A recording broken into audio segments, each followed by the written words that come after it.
두 번째 세션은요, 프로그램 보시면 아시겠지만 한국의 정치와 사회에 대해서 네 가지 서로 다른 주제를 가진 에세이를 발표해 주실 테고요. 진행 순서는, 방법과 순서는 첫 번째 세션과 같이 발표자분들은 10분 내로 발표를 해주시고, 지정 토론자분들께서는 2분씩 지정 토론을 해주시고, 그 다음에 청중 여러분과 함께 같이 얘기하는 시간을 갖도록 하겠습니다. 먼저 첫 번째 발표해 주실 분은 지첸 씨라고 합니다. 지금 경희대학교 국제대학원 국제관계학과에 재학 중이시고, 발표 주제는 한국의 무소속, 도대체 왜 무소속이 자꾸 출몰을 하고, 특히 이제 대통령 선거 때 그들은 누구인가, 뭐 이런 데 대해서 이제 발표해 주시겠습니다.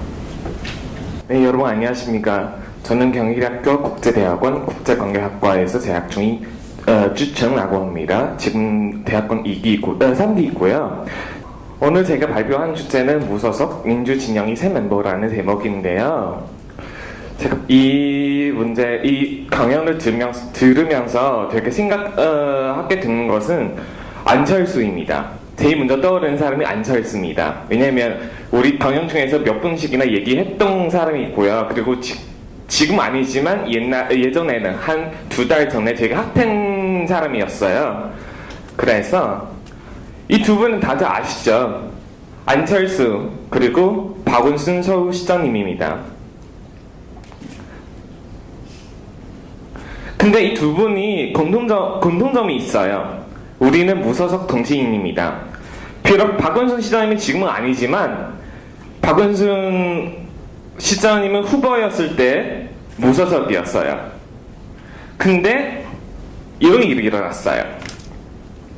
나는 문재인 후보를 지지하겠습니다. 나는 민주당에 입당했습니다. 분명히 출마했을 때 무소속이라고 했었는데 지금 민주당을 지지하겠다고, 민주당에 입당하겠다고 그런 말씀하셨습니다. 왜요? 무소속, 민주당. 이 두 세력 간에 어떤 관계가 있는 것인가? 이 두 세력 간에 어떤 일이 있었던 것인가? 오늘 제가 발표를 하는 내용이 이런 질문에 관해서 하는 건데요. 에세이를 보시면요, 제가 비교 분석을 했었어요. 비교 분석은 한국과 대만입니다. 왜냐하면 대만은 한국과 같은 아니면 비슷한 정당 정치 구조를 갖고 있는 지역입니다. 그래서 에세이를 보시면요, 제가 3가지를 나눴습니다. 첫 번째는 정치 제도에 대해서 말씀드리려고 합니다. 두 번째는 무소속과 제3세력의 정의랑 무소속과 여기 무소속은 한국이 무소속이고요. 제3세력은 대만이 제3세력입니다. 이 두 가지 세력을 비교하면서 이 두 세력이 공통점이랑 차이점을 비교하려고 합니다. 그리고 마지막으로 정당 대립이라는 것을 말씀드리려고 하는데요. 이 정당 대립은 마지막에 무소속과 민주당의 관계를 설명할 때 아주 중요한 부분입니다. 첫 번째, 정당 정치의 제도. 정당 정치를 얘기하면요, 크게 두 가지 제도 구조가 있습니다. 하나는 양당 정치고요, 하나는 다당 정치입니다. 양당 정치는 말 그대로 크게 2개 진영으로 나누어서 정당 정치하는 정치 구조입니다. 반면에 다당 정치는 2개 이상의 정당들이 정치 활동에 참여하고 경쟁하는 구조입니다. 그럼 양당 정치과 다당 정치 형성되는 원인이 무엇일까요? 이는 선거 제도에 있습니다. 선거 제도에 있어서 역시도 2가지 큰 제도가 있습니다. 다수 대표제와 비례 대표제입니다. 다수 대표제를 시행하는 선거구에서는 제일 많은 표를 얻는 후보가 당선이 되는 것입니다. 반대로 비례대표제를 시행하는 선거구에서는 정원이 정해져 있고 정당을 얻는 표를 비례로 하여 자리를 나눠주는 것입니다. 그래서 이 2가지 기본적으로 구조를 우리가 알고 나서 대만과 한국의 정당 정치 구조를 분석하자고 합니다. 대만이 한국에서 국회에 있어요. 대만에서는 입법원이라는 거 있어요. 대만의 국회 같은 입법원에서 크게 세 가지 나눌 수 있습니다. 첫 번째는 선거구별 입법위원입니다.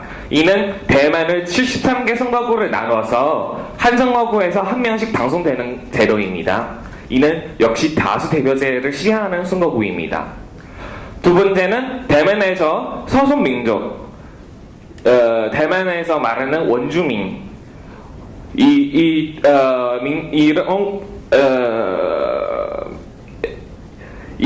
이런 집단에 의해서 따로 입법위원회 자리를 만들었습니다. 이는 6석입니다.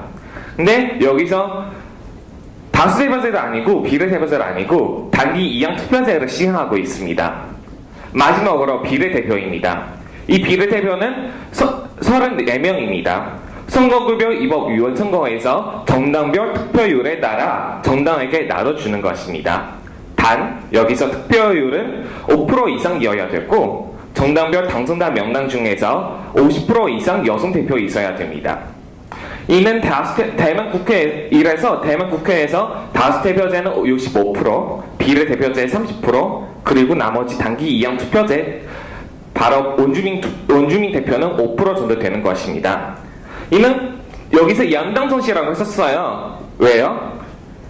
이 그림을 보시면요, 중국 국민당 그리고 민주진보당 이 두 개 가장 큰 정당이 50% 넘게 40% 넘게 자리를 차지하고 있습니다. 나머지 정당들은 비록 힘이 약하죠. 오히려 한국은 비례대표제와 다수대표제 병행하고 있습니다.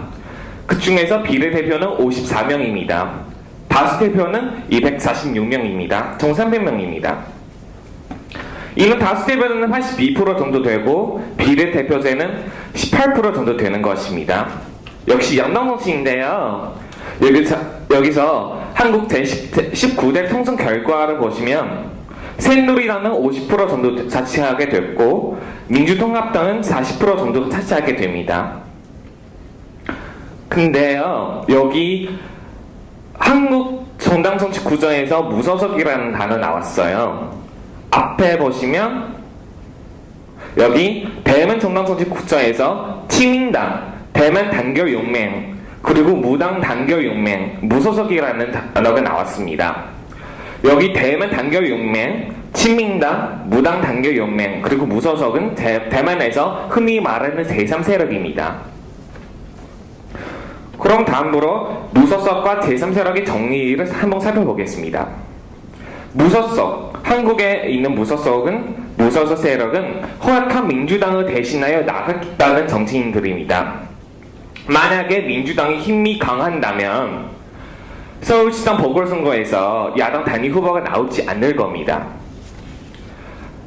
민주당이 힘이 약해서 야당 단일 후보가 나오는 것고 무소속과 손을 잡는 것입니다. 반면에 대만의 제3세력이라는 것이 양당 사이에 국민당과 민주진보당 사이에 껴있는 중도 영향이며 국민복지 등을 의제로 하여 부동층을 이끌려고 하는 정치인들을 가리킨다. 이거 대만에 관한 학술 논문에서 나오는 정의인데요. 풀어서 말하면 대만 정치 활동에서 지금 활발하고 있는 정당을 꼽히면 친민당, 신당, 그리고 넉당 이 세 가지입니다. 그러면 한국이 무소속과 대만의 제3세력과 공통점이나 비슷한 점이나 다른 점이 있을까요? 비슷한 점, 첫 번째는 정당 대립을 피하지 못하고 한쪽에 편입되어 있습니다. 이는 무소속과 민주당이 손을 잡는 것을 말하는 것입니다. 대만에서는 블루 캠프과 그린 캠프를 말하는 것입니다. 두 번째는 국민복지, 사회 이슈에 관심이 많다는 것입니다. 무소속도 그렇고 대만의 친민당도 그렇고 신당도 그렇고 다 국민 민생, 국민 복지에 관심이 많아서 나선 정치인들입니다. 그럼 다른 점이 무엇일까요? 첫 번째는 지지 기반입니다. 한국의 무소속들이 지지 기반은 대체로 보시면 한 20대에서 30대 막 정치에 관심이 생기는 젊은이들이 무소속 세력들을 지지하는 것입니다. 반면에 대면에서 중도 유권자, 따라서 국민당을 지지를 하지 않고 민주진보당을 지지를 하지 않고 중간에 있는 유권자들을 이끌려고 하는 정치인들입니다. 두 번째 가장 큰 차이점은 등장 배경입니다. 앞에 말씀드린 것처럼 약한 민주당을 대신하여 나선 무소속 정치인들이 있고요. 그리고 대만에서는 여야 양당이 균세를 이루면서 그 중에서 등장하는 제3세력입니다. 근데 여기서 제가 말씀드리고 싶은 것은 정당 대립을 피하지 못하고 한쪽의 편이 펴는 사실입니다. 새누리당, 민주당, 무소속, 그리고 대만의 국민당, 민주진보당, 제3세력은 공통점이 있습니다. 그 뭘까요? 한국에서는 자본주의를 거수하는 것이고요. 남북 통일을 이루고 싶은 것이에요. 대만에서는 역시 자본주의, 그리고 중华민국이라는 것입니다. 대만에서 정당 대립은 그렇게 블루 캠프과 그린 캠프를 나눌 수 있고요. 그 중에서 무소속은 블루 캠프에 블루 캠프랑 좀 가깝습니다. 이 두 캠프의 큰 차이는 통일과 독립입니다. 시민당과 신당은 블루 캠프에 속혀 있고 대만 연합연맹과 녹당은 그린 캠프에 있습니다. 역시 대만의 무소속은 판 블루 캠프에 있습니다. 다음에 정당 대립을 보시면요, 이거 제 2004년에 대선 지지율 조사인데요. 이거 파란색은 국민당과 친민당, 역시 블루 캠프 후보의 지지율입니다. 비록 마지막에 실패를 했는데요. 근데 여기 지지율을 보시면요, 국민당과 친민당 합치면 되게 큰 힘이 되었습니다. 시간 관계상으로 제가 다 말씀드리지 못하지만 여기 새누리당과 민주당, 무소속 이런 식으로 나오는 거고요. 마지막에 무소속은 민주당을 선택했습니다. 왜냐하면 이 두 진영이 비슷한 정치 이념과 노선을 가지고 있습니다. 그리고 비슷한 지지 기반을 가지고 있습니다. 또한 만약에 합치면 강렬한 협력의 힘이 생길 것입니다. 그러면 무소속과 민주당의 미래에 대해서 아주 간단하게 말씀드리고자 하면요, 무소속 사람들이 안철수 의원님 지금 신당 상당을 하려고 하는데요. 이거 역시 무소속의 미래에 나갈 수 있는 한 길이라고 생각합니다. 만약에 무소속 세력이 신당을 창당한다면요, 대만에서 배워야 하는 것은 두 가지 있습니다. 첫 번째는 친민당 역시 국민당 여당으로 변하면서 그렇게 힘을 강해짐에도 불구하고 워낙 친민당은 그동안 발전했으니 계속 독립적인 정당 활동을 하고 있습니다. 반면에 신당은 국민당이 야당에서 여당으로 변하면서 힘이 강해지자 신당 당원들이 대부분 국민당에 다시 입당했습니다. 이는 신당이 거의 힘이 없어지는 것입니다. 그래서 제 에세이는 결론이 없습니다. 미래에 대해서 누구나 말씀드릴 수 없습니다. 대신에 지금 있는 것을 경험을 삼아 앞으로의 우리는 무소속과 민주당이 어떻게 발전하는지 기다려 봐야겠습니다. 이상입니다. 감사합니다. 서울대학교 국제대학원 재학 중이신 지아지아 리우 씨께서 한국인들의 대외인식, 특히 이제 미국과 중국에 대한 인식에 대해서 발표해 주시겠습니다. Good morning, everyone. My name is Liu Jiajia in Chinese. You can call me Jiajia, Jia, Jia. And I'm from Korean Studies major, Graduate School of International Studies, Seoul National University. Today my topic is about Korean people's national preference, whether the US or China. Actually, before I start my presentation, following the contents, I'd like to ask you about your opinion on this issue. 중국이냐, 미국이냐? What do you think? Actually, I wonder how many of you here are Koreans. Would you please raise your hand if you have a Korean nationality? Oh, thank you, most of you. And would you please raise your hands if you prefer the US to China? Would you please? Okay, only two. So, any guys prefer China to the US? Please raise your hands. So, what about the rest of the Korean students? What are you doing now? Actually, I'm going to show you academic research result from Professor Chung Jae-ho from my university. According to this figure, you can see that in recent years, while China is rising, a phenomenon happened like the Korean people's national preference to China is declining.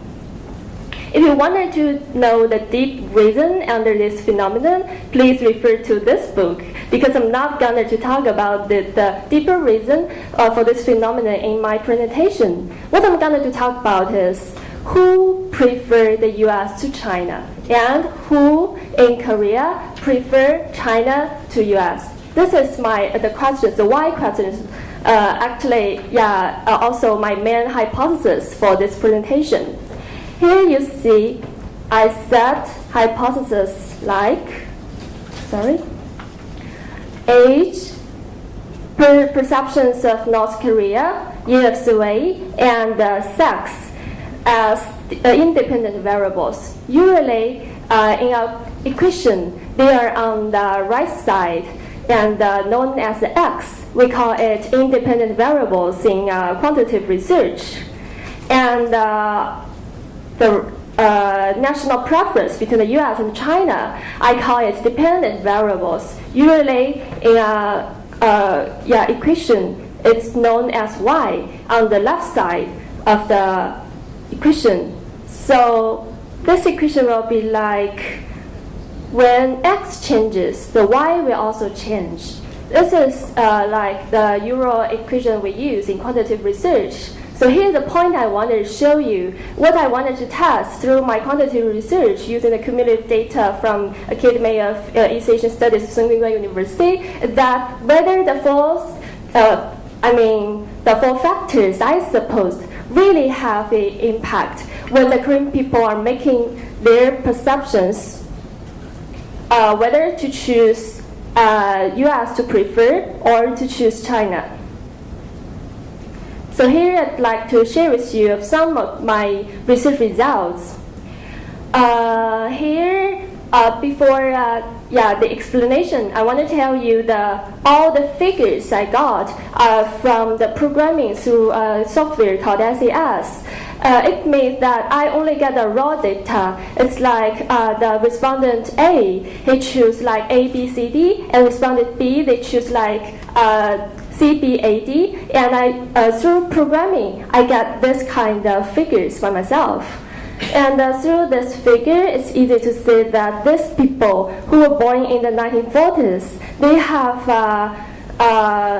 they prefer the US most, and because they dislike China most.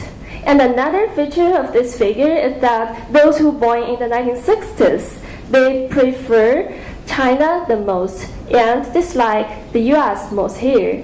What I want to show you here is through this figure, we can make hypotheses in details like this. These people born in the 1940s, because they have the direct or indirect impression, memory, or experience through the Korean War time. So they have such negative perceptions of China. And also here you can make the hypothesis by yourself why those people who were born in the 1960s, they have such the very positive perceptions on China. It really depends on you. Here I only want to show you the evidence, the statistical evidence I got from my quantitative research.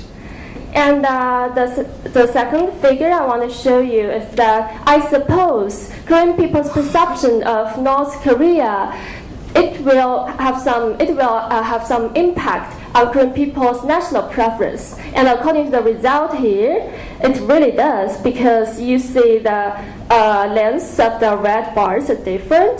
So this means when the X changes, the Y will also change. And the results show that Korean people, those who perceive North Korea as cooperator, they they prefer China more than those who just take North Korea as enemy or alert. I think this is a very common, emotional idea or impression in your mind. But here, I can show you more statistical evidence through the quantitative research. Because of time limitation, I'm going to skip the figure 3 and go directly into figure 4.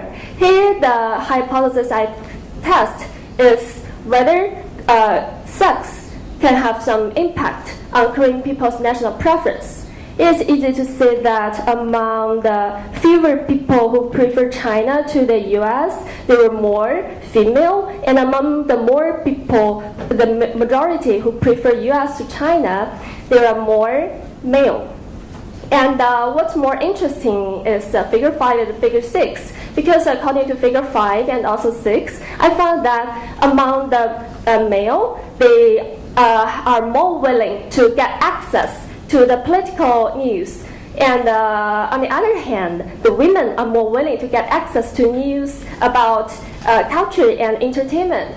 Here, I think in details, I can make further hypothesis or guess. I want to say that it is because the women, the Korean women, they are more interested in culture and entertainment, which can be treated as a kind of soft power. And one function of soft power is to get the attractions of the people. Like the women, they just saw lots of modern or traditional culture news about China, and maybe they fall in love with a Chinese star and something like that, so that they will have a more positive impression of China instead of the men who only concentrate on the political issues and the political relationships between the US, Korea, and China. And also, I have one more evidence which is shown in my paper. This is that according to a piece of literature review, scholars said the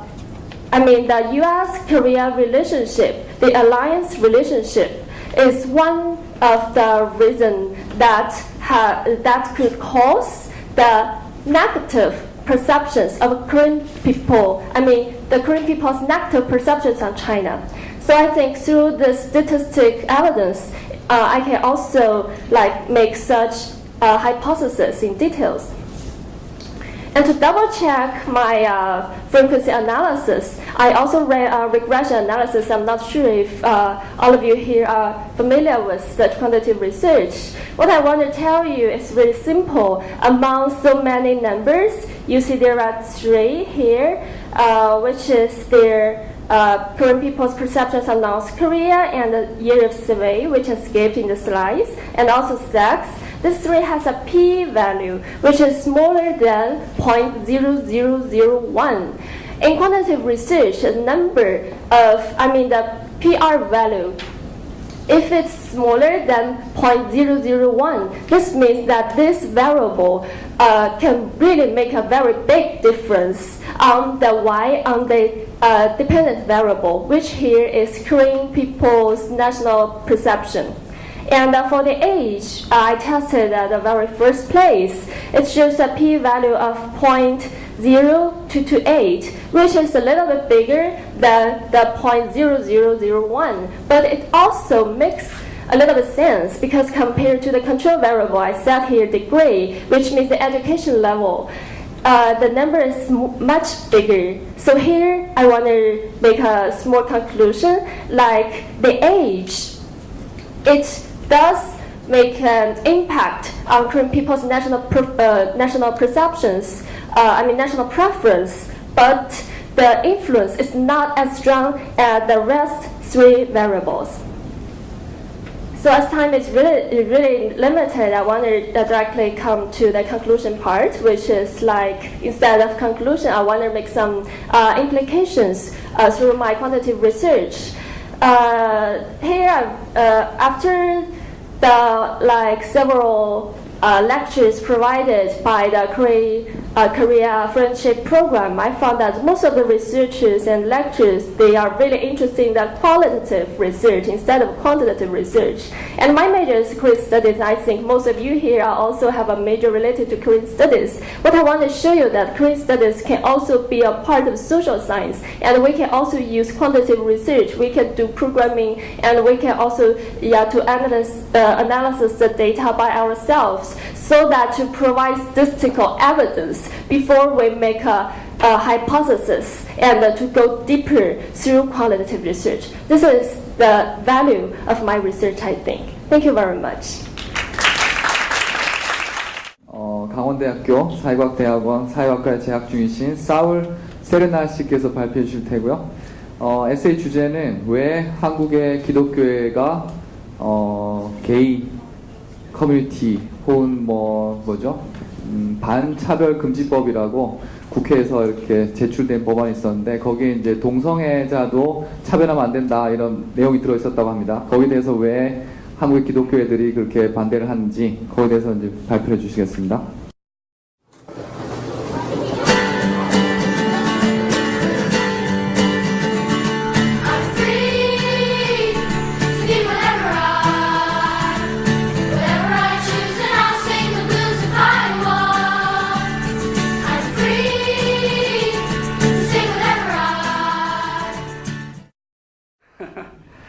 Okay, this paper is not about if you are heterosexual, homosexual, Christian or not Christian. Neither does try to justify or condemn homosexuality. Maybe in this auditorium there are gays in the closet, maybe there are conservative Protestants or heterosexuals who have gay friends, and why not, Buddhist, atheist, or people indifferent to religion. Regardless your ideology, background, and sexual preference, I want to ask you think in one thing, in human being. Because my paper is not about theological issues or sexualities, has to do with equity, struggle for power, human rights, has to do with discriminated people if they decide to express their preference in public. And if these people decide to hide their preference, then lead a double life, like many people I have talked to during my research. People of your age, professors, white-collar workers, married men who has children, single woman, and some gorigi apa. In spite of their sexual preference, some of them decide to get married because of the social pressure. The title of this paper is The Public Role of Protestantism and its Social Implication for the Gay Community in Korea. First of all, I would like to point out that in some cases, the resistance to change is based in misconceptions and prejudice. I have found that some conservative sectors think homosexuality is a sickness brought from Western societies. In general, I have found that people's average understanding and knowledge of homosexuality is ambiguous and limited. But what does the history say? Different Korean scholars point out that homosexuality was mentioned in Korean ancient literature and traditional accounts. For example, the Hwarang and Namsadang. The Hwarang were leaders of a military groups in the Shilla dynasty who was involved in same-sex relationships. The Namsadang was a theater in the Chosun dynasty where actors reportedly made money by means of homosexual prostitution. Other ancient examples include Hyokong, the 36th king of Shilla dynasty, Wonsung, the 38th king of Shilla dynasty, Gongmin, the 31st king of Goryeo dynasty. One more, King Sejong's daughter-in-law was also said to have been expelled from the palace after sleeping with her maidservants. Usually, same-sex desire had been ignored or seen as a shame instead of an obscenity, a disease, moral decay, or sin. But the main question is why the actual Korean democracy, built by oppressed people who fought for their fundamental rights, is influenced by Protestant Christianity when sexual minorities demand to be politically visible? Currently, most of the developed countries with high level of democratic participation are opening up public spaces for sexual minorities, leaving aside religious ideologies that condemn consensual adult same-sex love relationships. There was a point in Korean history when theological interpretations took over the actual anti-homosexual popular feeling. It's not until 1990s that Korea saw emergence of both the Christian Council of Korea and the gay rights movement. What I want to reiterate and focus on is not a dogmatic theological question. I am rather interested to explain how Protestant churches were able to acquire as much political power and influence in order to impose their dogmatic assertions about homosexuality up to the point of having social and political implications. I suggest that on such a sensitive issue as homosexuality, in the midst of a culture where submission to authority is also an important part of Korean society, it's not easy to confirm clearly and honestly if the churchgoers are opposite to anti-discrimination laws. On one hand, biblically, people have to obey the pastors, and culturally should obey, respect, and not cause offense the elders and authorities, most of the time above personal desires. In the case of churchgoers agreeing to support anti-discrimination laws, they do not have freedom to express themselves inside their communities and perhaps hesitate saying anything at all for fear of rejection. On the other hand, according with the 2005 census, Protestant church membership decreased 1.4%. That means approximately 12 million follow Christianity. Needless to say, the influence of conservative groups in anti-discrimination policies cannot be explained in function of its number of members, but in function of cultural and political weight. However, Korean Protestantism has been unable to properly respond to social change.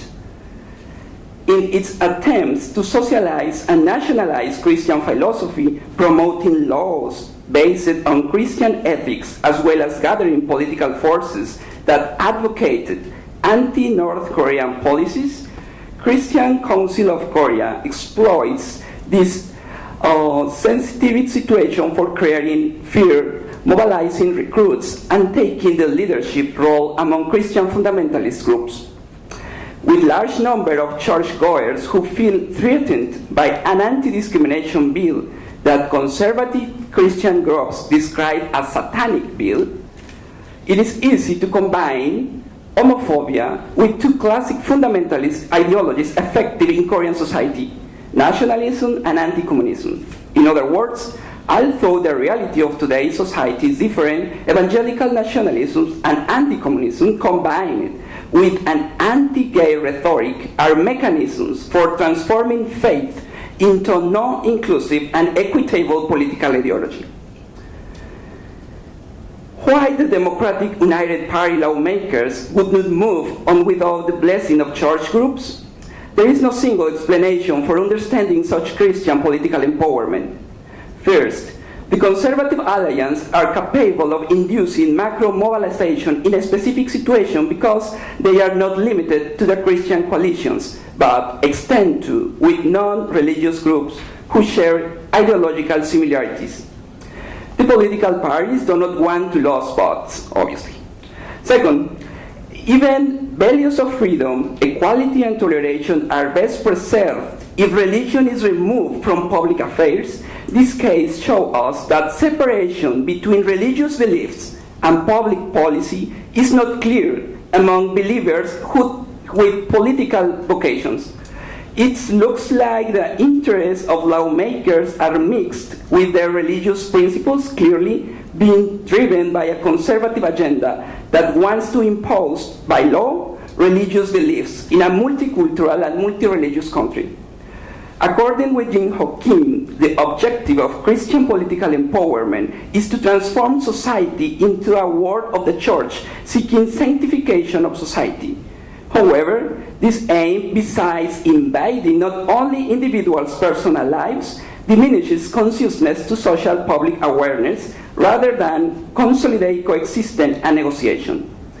It is not possible legally to enforce the principle of you shall love your neighbor as yourself. Although diverse ideologies believe it, a lot of Koreans face discrimination just for being who they are. Behind each legislation submitted, there is not only political power, but people with dreams, needs, aspirations, and demands towards building our collective future.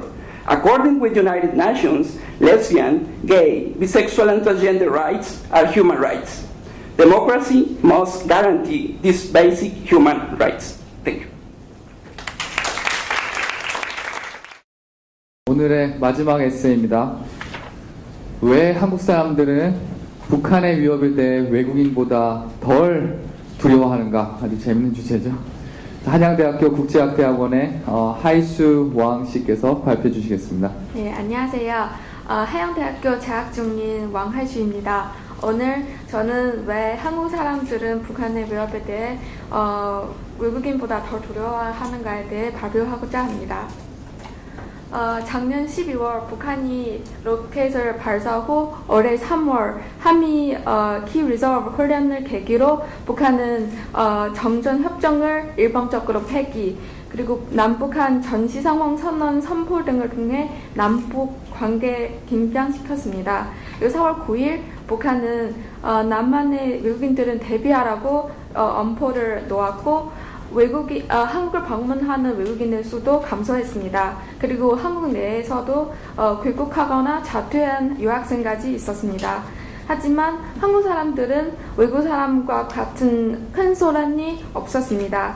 북한의 위협에 대해 왜 한국 사람은 이렇게 더 두려워하는가에 대해 한국 사람과 외국인 대상으로 직접 조사를 해본 결과 토대로 이런 원인을 알아봤습니다. 한국 사람 여러 명 대상으로 조사한 결과 보면 두려워하는 사람이 없었습니다. 그리고 그 이유는 아래 이 4가지로 나눌 수 있습니다. 첫 번째는 많은 경험을 통한 심리 명령력입니다. 한국 사람들은 한국 전쟁부터 지금까지 북한과의 총돌과 위협을 많이 겪는 동안 심리적인 인내심이 늘었습니다. 그리고 북한의 위협에 대한 저항력과 명령력이 외국인보다 더 높기 때문에 더 두려워한다고 볼 수 있습니다.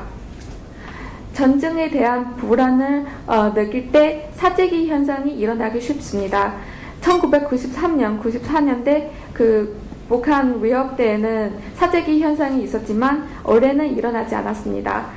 이런 현상은 2가지 측면에서 설명할 수 있습니다.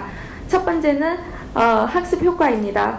북한의 위협에 대한 그동안 축적된 경험을 통해 한국 사람들은 학습 효과를 얻게 되었고 점점 당황하지 않고 침착하게 대처하는 경험을 보여왔습니다. 그리고 또 하나는 심리적 거부입니다.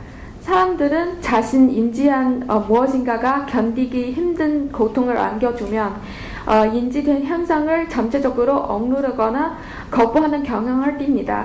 예를 들면 댐 아래 마을이 있다고 가정하면은 멀리 있는 마을에서 사는 사람들이 댐의 봉구에 대한 위험을 가장 크게 느낍니다. 그리고 가까이 있는 마을에서 사는 사람들이 매일매일 평정심 유지하기 위해서 댐이 봉구이 될 가능성 부인하기 때문에 오히려 덜 걱정합니다. 그리고 한국 사람들은 바로 그 댐 아래에 있는 마을에서 사는 사람과 같습니다. 매일매일 걱정하면서 살 수 없기 때문에 점점 심리적 거부의 태도를 취했습니다.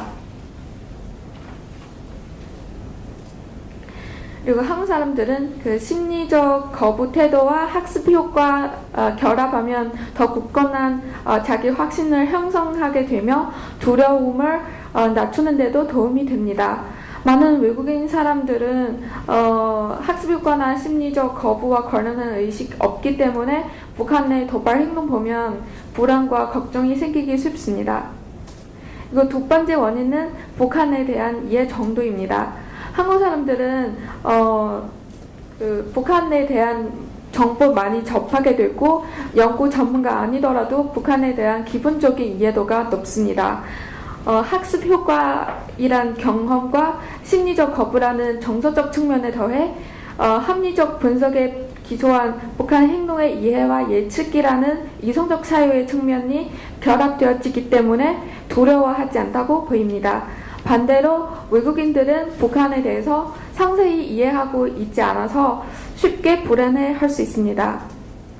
조사 결과를 보면 한국 사람 11명 중 5명은 북한의 위협에 대해 정치, 경제 등 측면에서 자세히 인지하고 있었습니다. 외국인 경우는 대부분 별다른 의식이 없었습니다. 그리고 8명 중에 박사 과정으로 북한에 대해 연구하고 있는 2명만 논리적인 인식이 있었습니다. 세 번째 이유는 어른 영향 차이입니다. 한국의 어른은 직접적으로 한국 사람에게 영향을 줍니다. 다수의 한국 어른은 전쟁이 일어나면 한미 동맹 덕분에 분명 북한을 이길 것이고 북한은 정권 유지 위해서라도 전쟁을 일으키지 않을 것이라고 주장합니다. 이는 국민들의 두려움을 줄이는 데 많은 도움을 줍니다. 조사 대상 중 11명 중 7명은 거의 매일 신문이나 텔레비전이나 인터넷으로 뉴스를 접하고 있었습니다. 특히 그 논리적으로 분석해준 5명은 다 매일 뉴스를 보고 있었습니다. 근데 반대로 언어적 제약 때문에 외국인은 한국 신문과 방송 자주 접하지 않아서 외와 같은 정보 얻기 어렵습니다. 8명 여학생 중 2명만 항상 한국의 신문과 방송 계속 관심을 가지고 있고 2명 가끔 접촉한다고 응답했습니다. 그리고 다른 사람은 아예 한국 뉴스 보지 않거나 한국어 뉴스는 듣기와 보기 편하지 않아서 별로 접하지 않다고 응답했습니다. 그리고 모국의 뉴스는 남북 간의 사태를 과장되게 쓰는 경우가 종종 있기 때문에 외국인들은 더 쉽게 두려움이 생길 수 있습니다. 한국 매체는 주로 북한의 위협은 심리전으로 분석했습니다. 근데 그 당시에 덴마크 뉴스 중에 3분의 1은 다 북한의 전쟁 위협에 대한 기사로 구성되어 있습니다. 그리고 중국에서도 부정적인 뉴스 더 많이 보였고 특히 어느 유명한 교수는 한반도 전쟁 일어나는 확률이 70-80% 있다고 예측하는 기사도 나왔습니다. 그 유학생 12명 중에 5명의 부모님도 많이 걱정한다고 했습니다. 그 유학생의 부모님들도 이런 북한 사태를 심각하게 보도하는 모국의 뉴스 매체를 통해 북한 사태를 접하며 많은 영향을 받았습니다. 마지막으로 원인은 선택 여지 차이입니다. 많은 것을 가지는 사람이 보통 아무것도 없는 사람보다 잃어버리는 것에 대한 두려움이 큽니다. 그리고 외국인은 선택이 많아서 전쟁 발생하면 하는 확률에 관계없이 가능하면 그 위험을 피하고자 합니다. 조사 대상 중에 카자흐스탄 학생 김 씨는 위험을 피하고자 귀국했습니다. 그리고 신문 기사에 따르면 충청북도의 대학교의 파라과이 유학생 B 씨도 대만으로 피신했습니다. 선택의 여지가 있기 때문에 이런 두려움에 더 취약해지고 이런 피난 선택을 취한 것으로 볼 수 있습니다. 그리고 반면에 한국 사람들은 북한의 몇 마디 때문에 학교나 직장 그만둘 수도 없고 그리고 달리 갈 곳도 많지가 않습니다. 선택의 여지가 별로 없다고 볼 수 있으니까 두려움을 감수하거나 이기고자 노력할 것입니다. 그래서 경험을 통한 심리적 면역력, 북한에 대한 이해 정도, 어른의 영향, 선택의 여지 등 요인 때문에 한국 사람들은 외국인보다 덜 두려운 것으로 볼 수 있습니다. 외에 몇 가지 사실 통해 북한의 위협하에서 외국인들의 불안을 해소하는 대책을 생각해 볼 수 있습니다. 첫 번째는 외국인 대상으로 북한에 대해 많이 소개해 주는 것이 매우 중요하다고 생각합니다. 두 번째는 한국의 대중매체들이 다양한 언어로 다양한 국가에서 온 사람들에게 뉴스와 정보를 제공하는 것은 좋은 효과 얻을 수 있을 거라고 생각합니다. 그리고 세 번째는 정부 차원에서도 국외에서 한국의 실력과 자신감에 대한 많은 홍보를 통해 외국의 매체에서도 더 긍정적인 기사를 실을 수 있도록 많이 노력하는 것이 중요하다고 생각합니다. 이와 같은 방법을 통해 외국인들의 심리적 명령력을 강화시켜 나간다면 추후에 북한의 위협 상황에서 외국인들의 큰 소란을 방지하는 데 도움이 될 수 있을 거라고 생각합니다. 저의 발표는 여기까지입니다. 들어주셔서 감사합니다. 네, 감사합니다. 이것으로 이제 에세이 발표를 마치고요. 토론 시간을 갖도록 하겠습니다. 발표자분들 자리에 앉아주세요.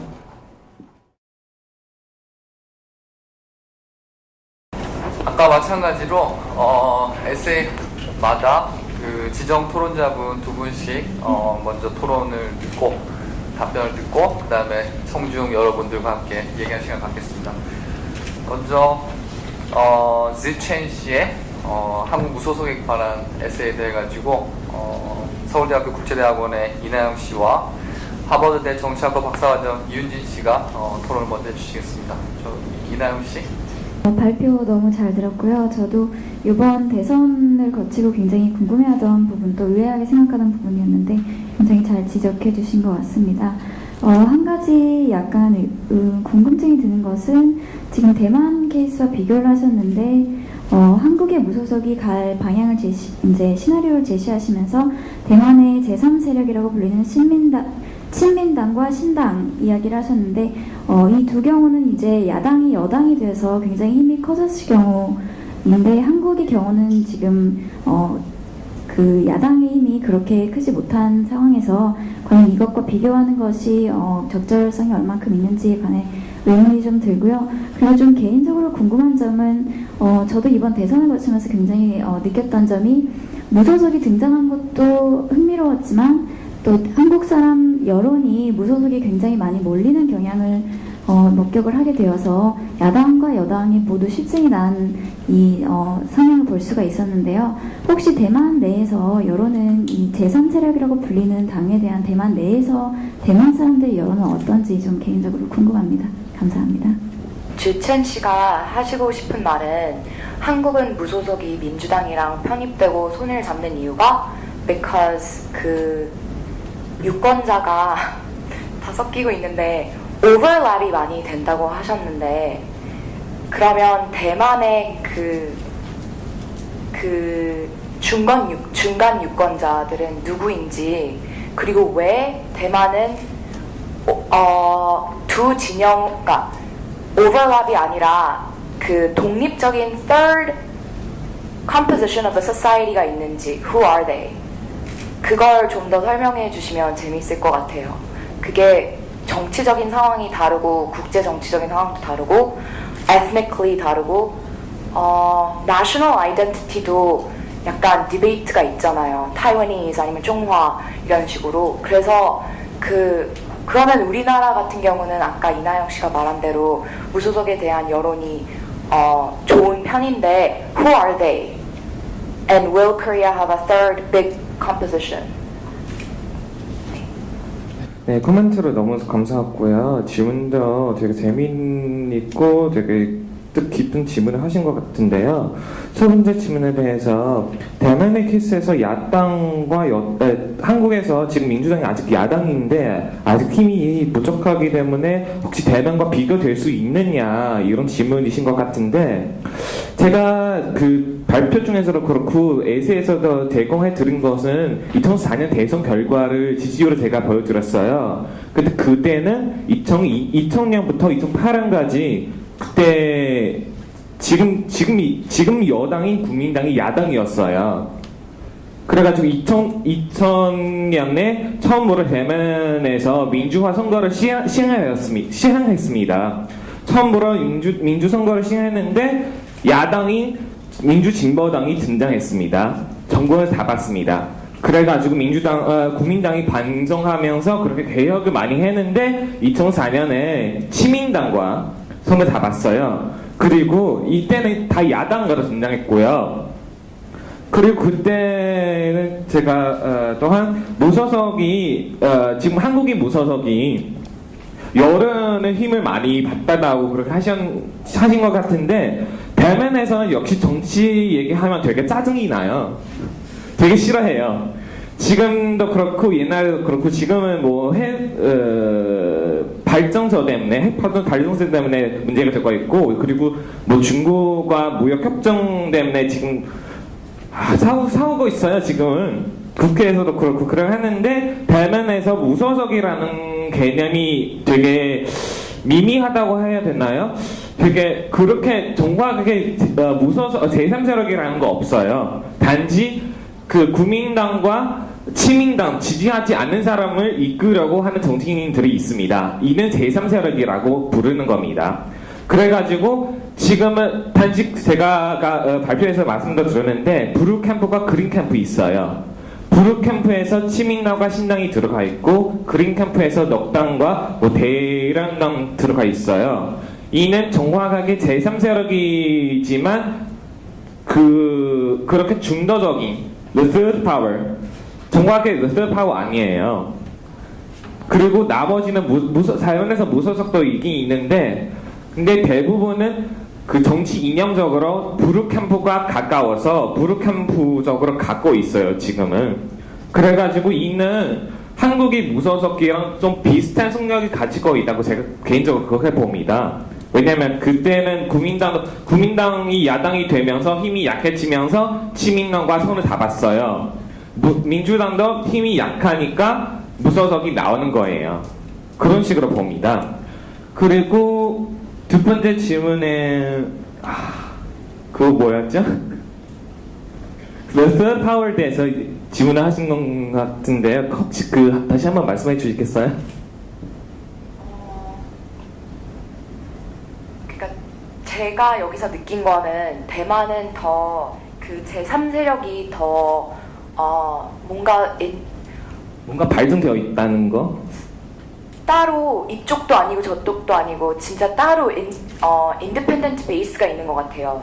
절대 나머지 두 당이랑 오버래핑이 없다고 느껴졌는데 그들은 누구고? 제가 말씀드렸던 것처럼 대만에서 the third power 같은 확실하게 the third power 없었어요. 지금도 없고요. 단지 제가 지금까지 제3세력이라고 계속 말하는 친민당과 신당이 솔직히 다 옛날에 국민당이었어요. 국민당에서 탈당한 당원들이 친민당과 신당을 만들었습니다. 반면에 그린 캠프에서 지금 민주진보당이 되게 큰 당이지만 나머지 넉당이라든가 다른 당도 있어요. 근데 그런 당이 당시 국민당 독재 시대에 민주진보당과 같이 싸우고 그 독재를 반대했던 사람이었어요. 얘네들이 원래 같은 팀이었지만 같은 정당이 아니었어요. 그래가지고 비슷한 정치 이념을 가지고 두 캠프로 나눠져 있어요, 지금은. 또한 제가 에세이 30에서 말씀드렸던 것처럼 대만에서 제3세력이라고 제가 한 가지 더 얘기했어요. Leading Voice Against Corruption. 이거 대만에서 발화유민 더 벤다이오신 이런 거 corruption에 대해서 이거 마지막으로 혼당으로 변하는데 지금은 대만의 국회인 이 법원에서 다리가 없어요. 왜냐하면 이 Leading Voice Against Corruption 운동하면서 이 운동의 리더자인 그 사람이 민주진보당 출신이었어요. 민주진보당 바로 그린 캠프의 리더였어요. 근데 그 정치에 대해서 불만을 가지고 이런 운동을 시작했는데, 근데 실제적으로 이 운동에서 참여하는 대부분 사람들은 국민당 지지자였어요. 그래가지고 지금은 대만에서 되게 엇겨 있어요. 저렇게 섞여 있고, 지금은 국민들이 국민당과 친민당 아니고 민주진보당에 대해서 불만이 되게 많은데, 그 중에서 이런 국민들을 리더를 할 수 있는 정당이 없는 거예요. 예, 이상입니다. 네, 감사합니다. 두 번째 에세이, 한국인들의 미국과 중국에 대한 인식에 관한 에세이에 대해 가지고 브라운대 국제관계학과 박준상 씨와 서울대 국제대학원 이대환 씨가 또 토론해 주시겠습니다. 네. 영어로 말씀하시는 건가요? 한국어로? 다 상관없어요.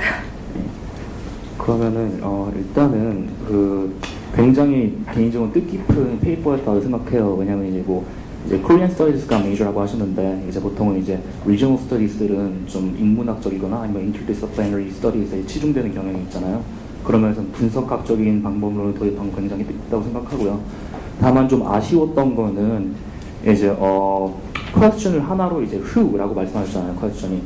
근데 그 question에서 뭔가 팩터가 여러 가지 나온 것 같아요. 그러니까 그 뭔가 좀 그 팩터를 하나로 통합할 수 있는 theme이나 thesis가 나왔으면 좋았을 것 같다라는 생각이 드는 것 들고요. 그 다음에 질문은 이제 두 가지 정도 있는데 하나는 이제 말씀하실 때 이제 gender 성을 논하실 때 그렇게 말씀하셨거든요. 이제 아무래도 여러 가지 가능성이 있겠지만은 그 중에서 가장 큰 게 이제 좀 정치적인 관심이다라고 말씀하셨는데 그럼 정치적인 관심 말고 또 어떤 가능성들이 그러한 성에 있어서의 차이를 보이는지 궁금하고요. 그 다음 두 번째로는 이건 어느 정도는 이제 좀 extension of this paper라고 볼 수 있는데 중국에서는 현재 이제 북한과 남한에 대한 perception이 어떻게 차이가 있고 어떤 변화가 있는지 말씀드리고 싶어요. 이거는 이제 그러한 질문과 지금 이 페이퍼에서 논하신 내용을 합하면 뭔가 이제 중국과 한국 간의 mutual understanding 그런 점에서 좀 도움이 될 것 같아서 질문을 드리는 겁니다. 감사합니다. 네, 이나영 씨. 네, 굉장히 퀀티테이브한 리서치 한국학에서 본 게 굉장히 생소하기도 하고 참 의미 있는 것 같습니다. 지금 세 가지 그 significant한 variable로 지적해 주신 것 중에 두 가지가 북한 관련되어 있다는 거가 참 굉장히 인상이 깊었고요. 그리고 준상 씨가 말씀해 주신 것처럼 성과 그 섹스를 independent variable로 두셨는데 그 이유 중에 하나가 political news나 cultural news를 보는 것이라고 그 연관성으로 바로 점프를 하신 것 같은 게 약간 궁금증이 들어요. 그래서 그거를 젠더를 independent variable로 보기보다는 차라리 정치 뉴스를 많이 보는 사람과 그다음 문화나 엔터테인먼트 뉴스를 많이 보는 사람들 사이에서 어떻게 미국과 중국에 대한 인식을 다르게 하고 있는가 그쪽으로 조금 더 리서치를 해보시면 조금 재미있는 결과가 더 나올 수 있을 것 같다는 생각이 들었습니다. 감사합니다. About the first question you raised, actually, I'm sorry I didn't catch your point about the questions. Do you mean like my figures from figure number 1 to figure number 6? You said that there were lots of facts.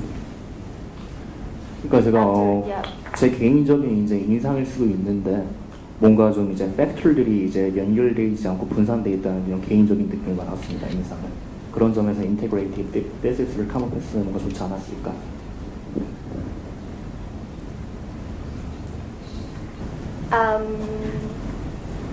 Actually, here through my presentation, what I want to show you is the result. Yeah, actually, it's a result got from my quantitative research, which is only one figure and for one question. And my hypothesis is just that to test whether each fact will indeed, has some impact on Korean people's national preference. So here I do not want to further explain about the phenomenon itself or about the underlying or deep questions behind the questions or the figures. Here what I want to show you is just the result, it's just the numbers, it's just the percentage of the quantitative research about the facts, about the phenomena, about also the questions raised by the second discussant, about the deeper, how deeper I can go into my research after this presentation. I think these are very good advices, but because the time is very limited for this essay, and it is only an essay. This essay, the facts in my essay, what I want to show you is the percentage, the number through my quantitative research studies. And for the second question, I think you asked me for my personal idea that do I think there are more factors besides their political concerns that will impact their national perceptions between men and women. I think in the presentation I explained very clear that the factor I want to test is only sex, not their concerns about the political news or cultural or entertainment news. And this answer can also goes to the second discussions. Questions. In the presentation, I said that I just found a very interesting phenomenon or result when I was working with cumulative data. I found that about the results sorted by sex, there were more men who are interested in political news and less women who are interested in political news, and instead women are more interested in entertainment and culture news. So I just personally, with no that strong evidence or literature review, I just make a guess, and I want to use this kind of guess or hypothesis to show you that everyone here who listened to my presentation can also make your own guess or your own hypothesis according to such statistical evidence. It's only a guess. To develop such guesses or such hypotheses into a paper, into an academic one, we really need to do lots of literature reviews. And I think after literature reviews, after we read about how the scholars they explain this kind of phenomenon, we will improve our quantitative research results and to develop it into qualitative ones, which you two both mean that I need to improve. Thank you very much. 세 번째 에세이에 대해서 토론해 주실 분은 펜실베니아 대학교 경제학과에 재학 중인 안중현 씨와 고려대학교 정치외교학과의 최수근 씨, 사울 세레나 씨의 한국의 기독교회와 게이, 동성애자 문제에 대해서 말씀해 주십시오. 진짜 사울 씨의 글을 너무나도 흥미롭고 재밌게 읽었습니다. 그래도 너무 감사드리다고 말씀을 드리고 싶고, 특히 그래서 한국의 역사 내에서 이제 동성애 예시들이나 또 한국의 기독교가 정착을 할 때 유교적 사상이 기독교 내부 문화에 어떤 영향을 미쳤는가에 대한 설명을 해주신 것을 특히 너무나도 흥미롭게 읽었습니다. 제가 이제 사울 씨한테 2가지 정도의 질문을 드리고 싶은데, 저 같은 경우는 이제 한국에서 기독교가 사회적으로 되게 큰, 정치적뿐만 아닌 사회적으로 큰 영향을 미치고 있다고 생각을 하고, 그리고 나쁘게 말하자면은 기독교가 어떻게 보면 좀 기업화가 되고 있는 느낌도 있고 대규모 선교 활동을 많이 펼치고 있다고 생각을 합니다. 저는 사울 씨가 외국인의 관점에서 한국 내에서 이런 기독교의 영향에 대해서 어떻게 생각하시고, 그리고 멕시코가 제가 알기로는 카톨릭이 주로 이루고 있는 멕시코에서 거의 85% is Catholic. The 15 is different religion of Protestant. 그렇다면 이제 멕시코 내에서 카톨릭이 미치는 영향이 한국에서 기독교가 미치는 영향과 비교해서 어떤 차이점과 공통점이 있는지에 대해서 설명을 해주시면 감사드리겠습니다. 네, 최수근 씨. 네, 사울 씨 논문 저도 정말 재밌게 읽었고요. 어젯밤에 늦게 읽으면서도 정말 싱글벙글했었는데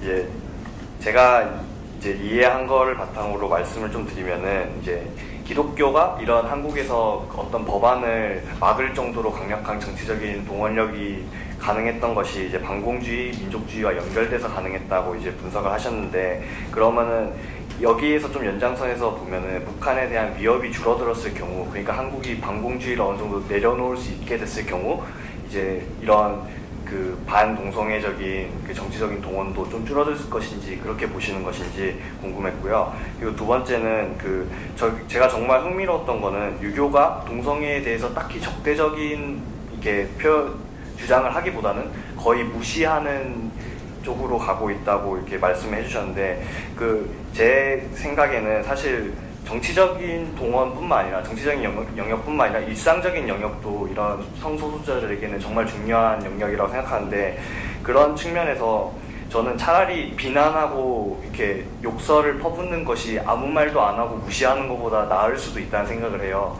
그런 이렇게 무시를 하고 있는 게 이제 일상적인 폭력으로 이어지기가 쉽지 않나 그런 생각도 좀 들어서 그런 측면에서 이제 한국의 그런 단순히 그 기독교뿐만이 아니라 그러니까 신교뿐만이 아니라 비종교적으로도 동성애에 대한 어떤 부정적인 인식이 있는 것으로 생각하시는지 궁금합니다. Well, interesting questions. So, funny to answer this. Okay. Well, in Mexico, for example, when I am thinking about that in Mexico, the big influence against gay human rights is the Catholic Church. Has a lot of power. Even in Mexico, it's different, the political and the church, but the people, the Catholic has a lot of power.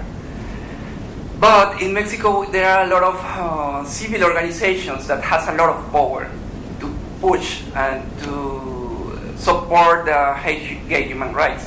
If you know, in Mexico, it's possible in different states of my country to get married to women, to men, and even adopt children. So that's why I am interested in what happened in Korea. So I think in this case, the Korean society doesn't have experience with the democratic history. That's why, for example, even not go so far with homosexuals, just with foreigners.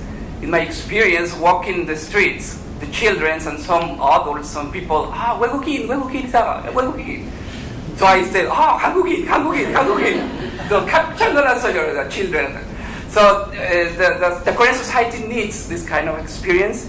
And I was reading that there was an actor so famous, Hong Suk-chun. 10 years ago, 30 years ago, he coming out on TV and he lost his career. But now he's openly working in TV again. So I'm wondering what happened in 10 or 13 years in this society to accept again this famous actor. And in the bad side, the other side, I read about 2 transgender announcers that commit suicides. So it was in 28, I guess. So the Korean society needs kind of experience. So about the Confucianism, I found something, or just I think this something's kind of interesting that the Confucianism don't forbid about homosexuality, but the Confucianism pushed to the people to get married and continue to have children. So that's why I think, I'm not sure, there is a lot of married men or women that have a double life. And it's difficult to distinguish who are gay or who are bisexual because they get married. But why they get married? Because they are pushed for the Confucianism or the social pressure, or because they are afraid to don't do the expectations of the society or the family. So this mixed, they make this situation in Korea so most complicated. And about the ignorance, I think the society every society that doesn't like to face a problem, the best way is to ignore the problem. But the problem is the gay community is has a voice, a shy voice now, because the influence from USA and the Western society in Korea. 감사합니다. 마지막으로 저기 하이수 왕 씨의 왜 한국 사람들은 북한의 위협에 대해서 별로 걱정하지 않느냐에 대해서 서울대학교의 이나영 씨와 서울대학교 외교학과 석사과정 최현실 씨께서 토론해 주시겠습니다. 저도 참 이번 3월달에 그 굉장히 위협 상황이 증가되면서 굉장히 재미있는 에피소드가 많이 있었는데 저희 학교에서도 뭐 고국으로 돌아간 친구들도 있고 또 제 룸메이트가 인도에서 온 친구인데 심지어는 인도 자국 내 뉴스에는 전쟁이 벌써 시작되었다 이렇게 발표를 했다고 저한테 말을 하기도 하더라고요. 그래서 굉장히 참 타임리하고 재밌는 주제였던 것 같습니다. 한국 사람들은 왜 걱정을 덜하지 해서 이제 4가지 이유 지적해 주신 것 중에서 물론 포함이 되어 있기도 하겠지만 좀 굉장히 큰 이유 중에 하나가 지금 군사 동맹을 맺고 있는 미국의 존재, 또 미국은 핵 보유국이잖아요. 그래서 미국의 존재가 또 하나의 이유로 들어갈 수 있지 않았을까 하는 생각이 들고요. 그 다음에 마지막으로 이제 말씀해 주신 것 중에 외국인의 불안을 해소시키기 위해서 뭐 홍보를 하고 북한에 대한 이해를 증가시키는 등 해서 외국인의 심리적 면역력을 강화시키는 방안을 이제 참 재미있는 방안들을 언급을 해주셨는데 외국인의 심리적 면역력을 강화시키는 게 과연 좋은 해결책인가 하는 생각도 사실 약간은 들어요. 한국인들이 지금 거의 안전불감증이라고 하는 말이 나올 정도인데 오히려 약간 심리적 면역력이 낮은 것이 좀 필요하진 않을까 하는 생각도 듭니다. 네, 너무 재밌게 잘 봤습니다. 네, 저도 그 이나영 씨와 마찬가지로 너무 재밌게 읽은 페이퍼예요. 제가 2010년도에 미국에 교환학생으로 있었을 당시에 그 천안함 연평도 사건이 있었는데 그때 모든 그 학교에 있는 교수님들과 친구들이 저의 가족의 안위를 걱정하고 너의 귀국을 반대하냐 찬성하냐에 대해서 굉장히 시끄러웠던 기억이 나서 좀 재미있는 주제인 것 같아요. 그리고 왜 한국 사람들이 외국인들보다 북한의 위협에 대해서 덜 두려워하는지에 대한 것이 사실 우리 한국인들이나 외국인들은 어렴풋이 답을 할 수 있는 문제인데 이렇게 분석적으로 요인을 딱 4가지로 정리를 해서 글로 쓴다는 것이 굉장히 어렵다는 것을 제가 알고 있어요. 그렇기 때문에 굉장히 잘 쓴 논문이고 좀 논문의 완성도가 높지 않았나라는 생각이 들어서 굉장히 재밌게 읽고 너무 좋다고 느꼈고요.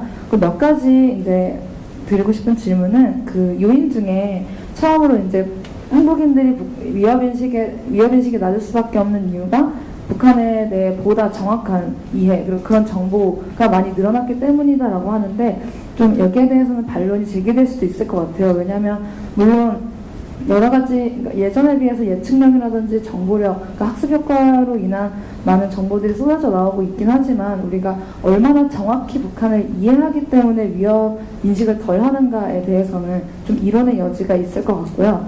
또 세 번째의 요인에서 그 언론 기관이 정확한 정보를 제공하기 때문에 좀 더 사람들이 안심할 수 있다는 것에 대해서도 사실 각 언론사마다 가지고 있는 입장에 따라서 굉장히 좀 자극적이거나 선동적이거나 좀 이런 선전 문구를 많이 내고 있는 경우도 많아요. 그래서 저는 오히려 그런 언론기관의 보도들이 더 외국인들의 위협인식을 높이는 동시에 한국인들의 위협인식을 높이고 있는데 기여하고 있다라는 생각을 하고 있기 때문에 이것도 조금 더 이제 보완이 필요할 것 같다라는 생각이 듭니다. 그리고 그 뒤에 그 설문조사에 대해서 굉장히 재밌게 읽었어요. 그리고 이 조사 결과에 대해서도 많이 인용을 해주시고 있는데 좀 더 많은 사람들의 설문을 받고 그걸 반영했다면 조금 더 탄탄하게 되지 않았을까라는 생각이 듭니다. 너무 잘 읽었습니다.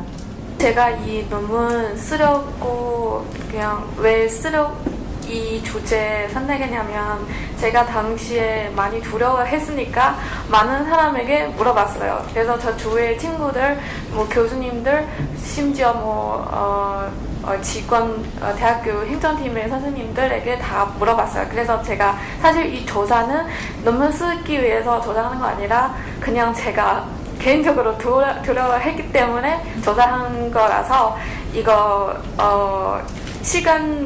또 그때는 그런 생각이 없었기 때문에 그렇게 많은 사람에게 이런 조사는 못했습니다. 그리고 이번은 또 논문 쓰는 시간 좀 짧아가지고 그냥 이런 정도만 완성했습니다. 그래서 부족한 점 좀 있습니다. 그리고 여기 저는 그 4가지 이유만 정하는 이유는 사실 제 생각은 이유는 많을 겁니다. 뭐 다 말하면 좀 자세히 하나하나 나열할 필요는 있는가 생각해서 그냥 주로 그 한국 사람들은 생각하는 비교적으로 중요한 이유만 썼어요. 그래서 아까 그 미국에 핵 보유하기 때문에 그 두려워하지 않는 이유도 저도 생각해봤는데 그래서 저는 그게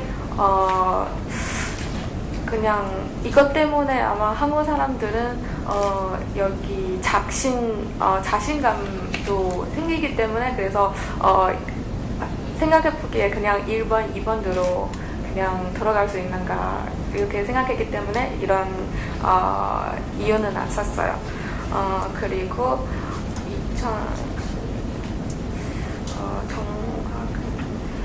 그리고 그 북한에 대한 이해 때문에 아마 더 두려울 수 있다는 질문도 있으셨죠. 네. 이거는 사실 제 생각은 더 자세히 이해하기 때문에 더 두려울 수 있을지도 있긴 한데 근데 지금 이거 이해는 그냥 그 몇 가지 이유 중에 하나뿐이에요. 그래서 여러 가지의 요인 다 이렇게 작용할 때는 아마 이 이해 때문에 생기는 두려움을 줄일 수도 있다고 생각했습니다. 그리고 마지막으로 그 언론사 따라 다 보도 얼마나 심각하게 보도하는지 다 다릅니다. 근데 저 비교하는 대상은 한국의 언론사하고 외국의 언론사 비교해봤어요. 그래서 한국의 언론사 당연히 심각하게 보도하고 전쟁에 대한 일어날 것 같다고 보도하는 언론사도 있겠지만, 근데 비극적으로는 한국의 언론사 전쟁 일어나지 않을 것이다. 북한은 심리전 하고 있다. 이렇게 말하는 언론사 더 많기 때문에 이런 측면에서 외국 그 보도보다는 좀 국민들에게 그 두려움을 줄이는 작용이 있다고 생각했습니다. 제가 우려했던 일이 벌어졌습니다. 청중 여러분들께 시간을 많이 드리고 싶었는데 약속했던 지금 12시가 다 됐거든요. 일정이 허락한다면 5분에서 10분 정도 청중 여러분들의 질문이나 코멘트 받도록 하겠습니다. 네. 안녕하세요. 저는 고려대 국제대학원에서 지금 박사과정 하고 있는 강현민이라고 합니다. 저는 질문을 미스터 세르나한테 제가 하고 싶은데요. 일단은 되게 재미있는 주제였고 우리나라에서 이런 게이에 관련된 문제 얘기하기 힘든데 이렇게 얘기를 나눌 수 있는 기회가 생겨서 좋다고 생각합니다.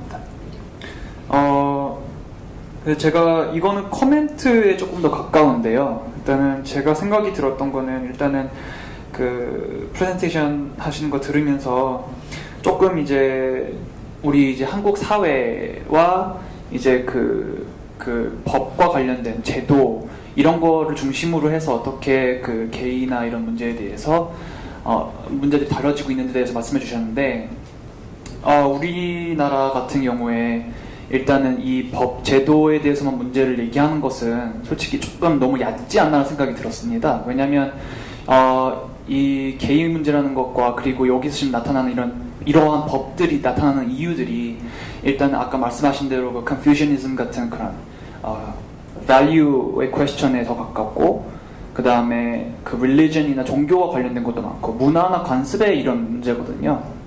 그래서 우리가 이런 것을 논하기 위해서는 일단은 그런 법 제도를 논하기에 앞서서 일단은 그 value랑 우리가 지금 갖고 있는 traditional value랑 이 게이 문제가 어떻게 하면 compatible하게 될 수 있을까, 어떻게 연동이 될 수 있을까, 이것에 대해서 우리가 먼저 논하고 저희가 법 제도에 대해서 얘기를 하는 게 조금 더 바라보는 데 있어서 바람직하지 않을까라는 생각이 들었습니다.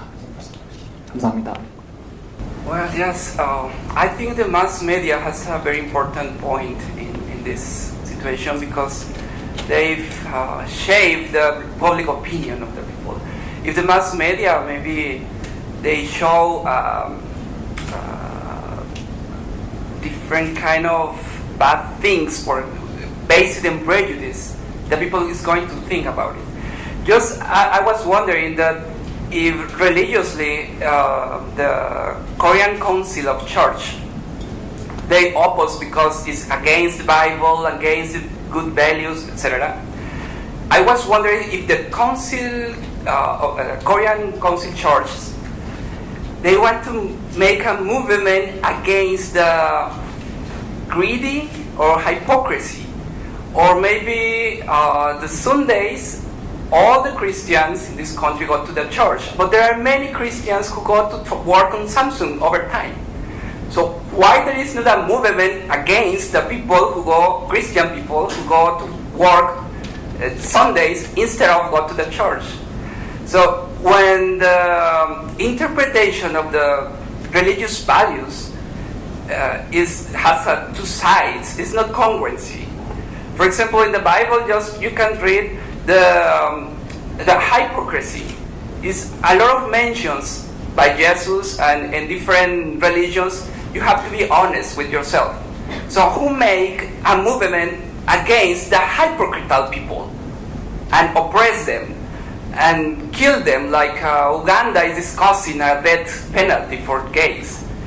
So it's experience and to promote more, I think it's important research, seriously research, and work together with mass media and dialogue, communication with the different forces.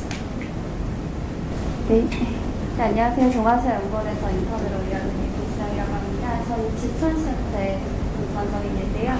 처음에 얘기하실 때 박원순 시장과 안철수 의원을 같이 비교를 했는데요. 안철수 의원 같은 경우에는 무소속이긴 하지만 아직 일단 민주당에 입당하지 않으셨고 신당 창당을 생각하고 계시기도 해서 두 분을 비교하는 게 아직 섣부른 판단은 아니었는지 좀 저는 개인적으로는 그런 생각이 들었고요.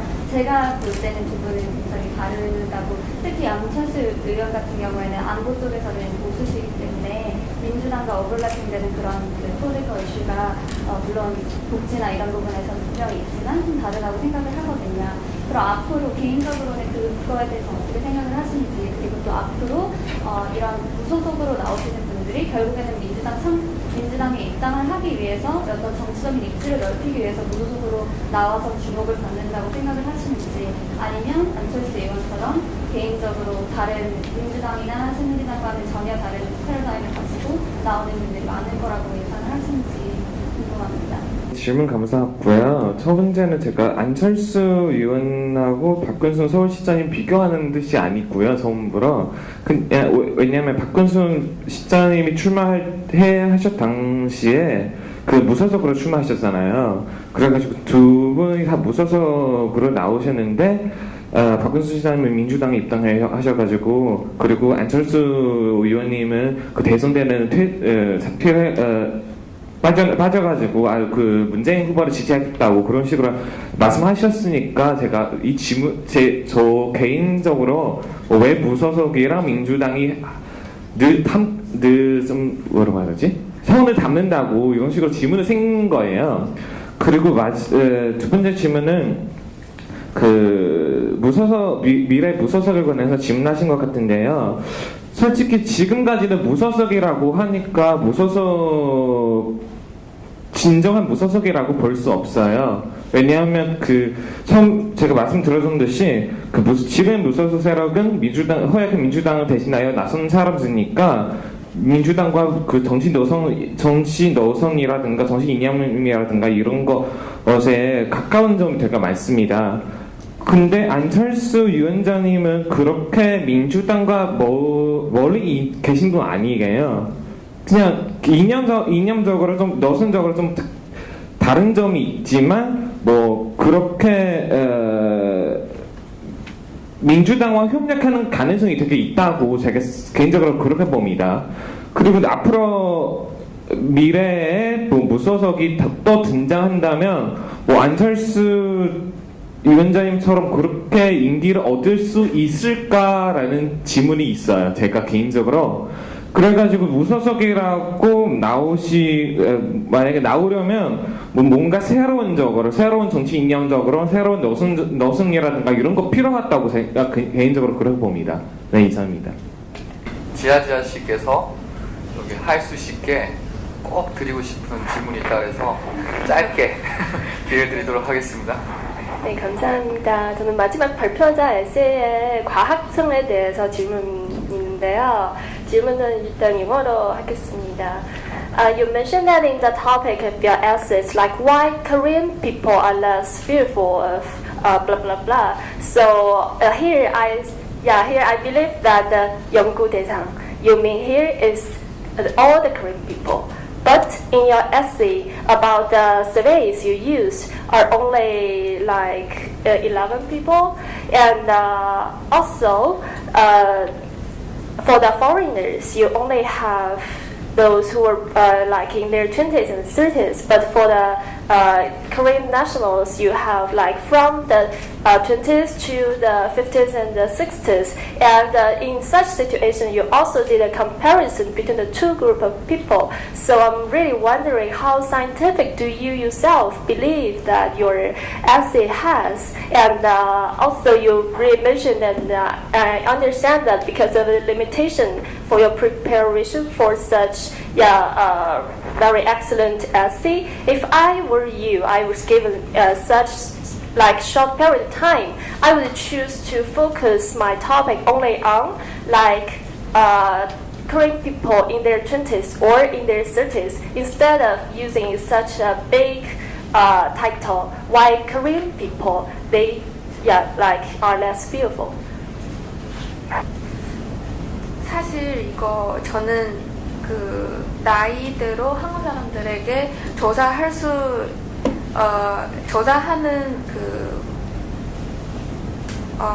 목적은 그냥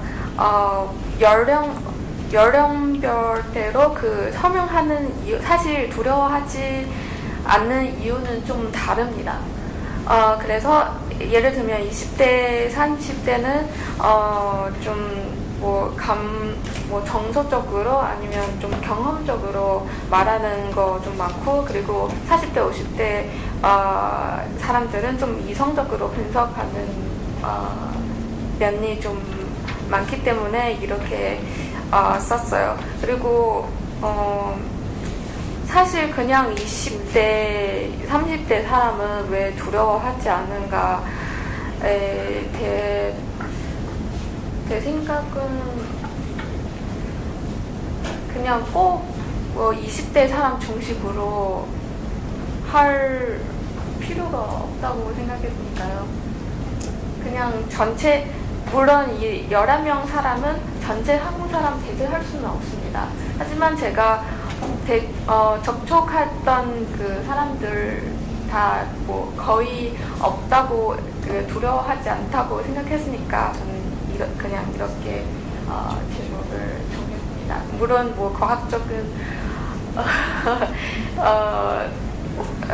왜냐하면 그냥 이게 조사도 그냥 대화적으로 그냥 제가 말했으니까 그냥 제가 두려워했기 때문에 그냥 간단한 대화했습니다. 그래서 이런 대화의 내용으로 이렇게 작성했으니까 물론 부족한 점이 많겠습니다.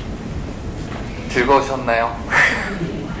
저기 참석해 주셔서 감사하고요. 오늘 발표 기회를 얻으신 분들뿐만 아니라 스터디 플랜을 제출해 주신 모든 학생 여러분들께 감사드리고요.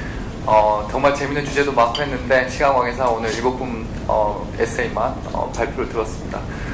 그 수고해 주신 짧은 기간이지만 오늘 발표해 주신 여러분들은 그래도 선명한 주장과 또 주장에 대해서 이제 최대한 뭔가 에비던스를 근거를 제시하려고 이제 노력을 했기 때문에 그 점 아주 높이 평가하고요. 수고해 주신 발표자분들과 토론자분들 그리고 참석자 여러분 모두에게 정말 큰 박수를 보내면서 오늘 마쳤으면 좋겠습니다. 감사합니다.